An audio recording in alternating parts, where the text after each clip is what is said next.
Susan White Rose from Redwood Ramblers, speaking on a subject called Dive. Dive, Susan White Rose.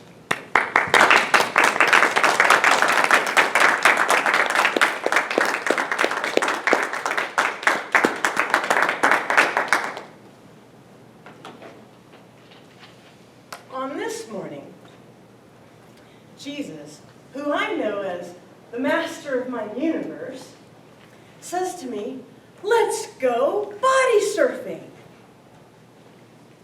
Now I go boogie boarding on occasion in 3-foot waves, which is my comfort zone. If I want a little excitement, I'll go for a 4-foot wave. I am filled with a sense of destiny, and it is swirling around me. I rush to the computer to see how big the waves are going to be. Oh, this isn't good. They're 6 to 7 feet high. And Don McLean's American Pie song, a line from that says, "And this'll be the day that I die," comes to mind. I get down to the waves, and sure enough, they're huge. And fear is rising, and so is my sense of doom.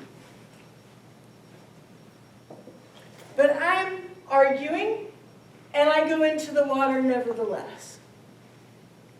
What do you expect me to do when the first wave hits me? Dive! When? Now! So I dive under, and I come up the other side of the wave. I go through a whole series. Dive! And I go under. And by, I get out beyond the breaks. And I take a little rest, just like the otters.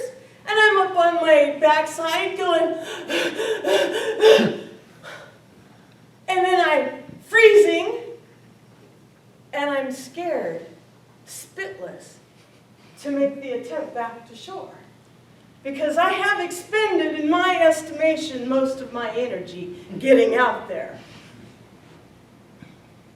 Did you bring me out here just to die?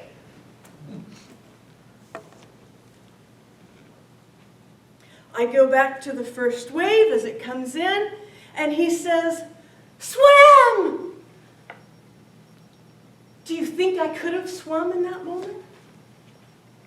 I dove instead, and this huge wave crashed down on me, and I went down, down, down, so far down. And then I tumbled with the force of the waves, and I popped back up for air, just in time for the next one to push me down, and I went all through it again, and again, and again, until it hit me.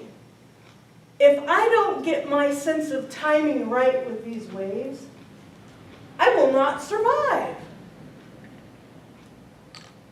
I'm holding my breath under the water. My lips are sealed. I am screaming. When can I go up for air? Hold it.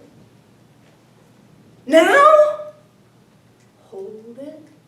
And he's so calm. And I'm freaking out. Finally, I get the release and I go to the top. Huge, wonderful lungfuls of air. And the next wave is far off into the horizon. Long enough for exhaustion to set in my limbs. As it comes closer, this big wave, he says, "Swim hard!" And I begin to swim this time. The wave is huge, and I begin to tumble, and then I go into a side roll, and I wash up on the shore. Oh, thank God! And he says, one last thing, stand! Because the next wave is on the heels, and if I don't stand up, I'm going to have to do it all over again.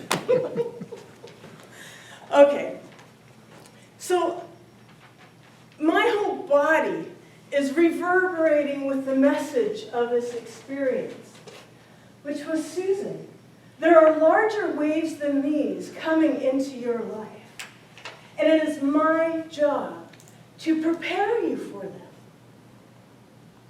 Fast forward approximately 2 years, I am diagnosed with stage 4 ovarian cancer.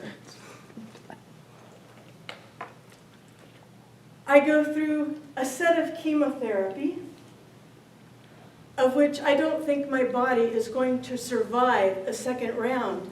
When the doctors say your numbers aren't right, you're going to have to do it. I go into deep despair and depression, and my friend comes from Canada to spend a month with me, to come alongside of me.